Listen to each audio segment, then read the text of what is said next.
আপনাদের কাছে আমার অনুরোধ থাকবে, প্রকৃত ঘটনা, প্রকৃত সত্যটা আপনারা উপস্থাপনা করেন।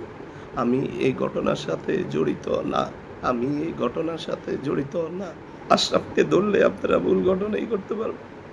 ৩১ তারিখের ভিডিওটা দেখবেন, একজন ত্যাগী নেতারে তার নিজ হাত দিয়ে কিভাবে মারছে। যারা এই নোংরা রাজনীতি করতেছেন তাদের কাছে আমার একটা অনুরোধ থাকবে, আপনারা নিজেদের স্বার্থ হাসিল করার জন্য আমার মতো একটা লোকের আপনারা কেন এখানে পাঠিয়েছেন? আমি থানা যুবদলের সভাপতি হিসাবে একটা সালিশ বৈঠক আমি করতে পারি। আমি তো বিল্লালের গায়ে হাত দিই না। বিল্লাল আমাকে ধাক্কা দিয়েছে, সব ভিডিও আছে ওখানে, মার্কেটের সব লোকজন ছিল, সবাই দেখেছে। আমি তো কই একটা ধাক্কা দিলাম না, কিছু করলাম না, অথচ আমাকে ১ নম্বর আসামি করে মামলা দেওয়া হয়েছে। আমি শুনলাম আমার শ্বশুরের বাসা, আমার গ্রামের বাড়িতে পুলিশ আমাকে হন্যে খুঁজছে। আমার ফ্যামিলির সাথে আমার কোনো যোগাযোগ নাই। গডফাদার আশরাফ আর শামীম এই বিল্লালের বিচারকে তাদের স্বার্থ হাসিলের জন্য যে মেকানিজম করতেছে, এটা থেকে আমি এই আশরাফ শামীমকে বিরত থাকার জন্য অনুরোধ করছি।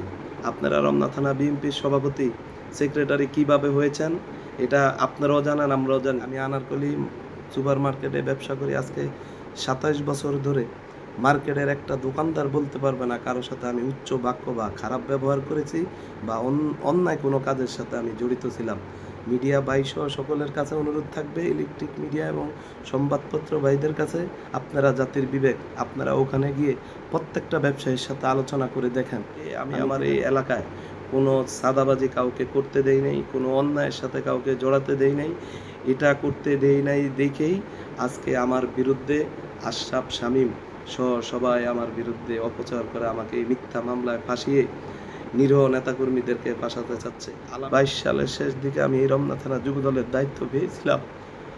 অনেকবার গুম হয়েছি, খুন হয়েছি, মিথ্যা মামলার শিকার হয়েছি, সন্ত্রাসীদের হামলার শিকার হয়েছি, কিন্তু রাজপথ থেকে একদিনের জন্য আমাকে কেউ সরাতে পারে না। প্রত্যেকটি কর্মসূচি পালন করেছি। সেই ১১ জনের যুবদলের কমিটি আজকে হাজারের উপরে রূপান্তরিত হয়েছে আমার ভালোবাসায়। আজকে আমার জনপ্রিয়তাই আমার কাল হয়ে দাঁড়িয়েছে। আশরাফ ওখানে দাঁড়িয়ে বলেছে, বাবুর এত জনপ্রিয়তা, বাবুর সাথে এত লোক কেন, সবাই আমার সাথে যাবি, না গেলে তোদেরকে মারবো, এই বলে অনেকের গায়ে হাতও দিয়েছে আশরাফ, অনেকের গায়ে হাত দিয়েছে শামীম। আমি যুবদলের, কেন্দ্রীয় যুবদলের প্রেসিডেন্ট সেক্রেটারি, মহানগর যুবদলের প্রেসিডেন্ট সেক্রেটারির কাছে আমার আকুল আবেদন থাকবে, আপনারা সঠিক তদন্তের মাধ্যমে আপনারা যদি আমি অন্যায় করে থাকি আমার বিরুদ্ধে ব্যবস্থা নেবেন। আর যদি আমি এই ঘটনার সাথে যদি জড়িত না থাকি তাহলে আপনারা আমাকে আইনীয়ভাবে আপনারা আমাকে সহযোগিতা করবেন। এই দল করতে গিয়ে অনেক নির্যাতনের শিকার হয়েছি। এই দল করতে গিয়ে অর্থনৈতিকভাবে ভঙ্গ হয়েছি। এই দল করতে গিয়ে জীবনের শখ আহ্লাদ সব ভুলে গিয়েছি। এই দল করতে গিয়ে আমার ফ্যামিলিকে আমি অনেক কষ্ট দিয়েছি। এই দল করতে গিয়ে আমার বাবা, আমার মার সম্পদ বিক্রি করে আমি এই দলের পিছনে অনেক টাকা নষ্ট করেছি। আজকে আমি জনপ্রিয়তার কারণে আজকে আমার বিরুদ্ধে এই ষড়যন্ত্র।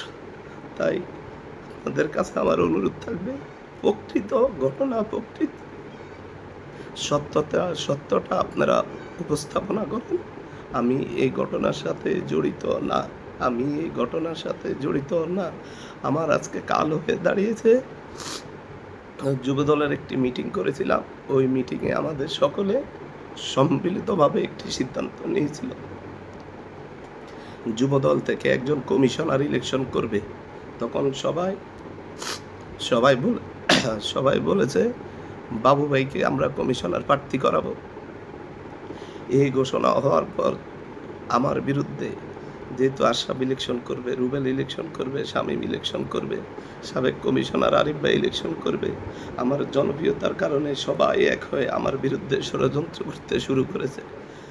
আশরাফকে ধরলে আপনারা ভুল ঘটনাই করতে পারবেন। ৩১ তারিখের ভিডিওটা দেখবেন, একজন ত্যাগী নেতারে তার নিজ হাত দিয়ে কিভাবে মারছে।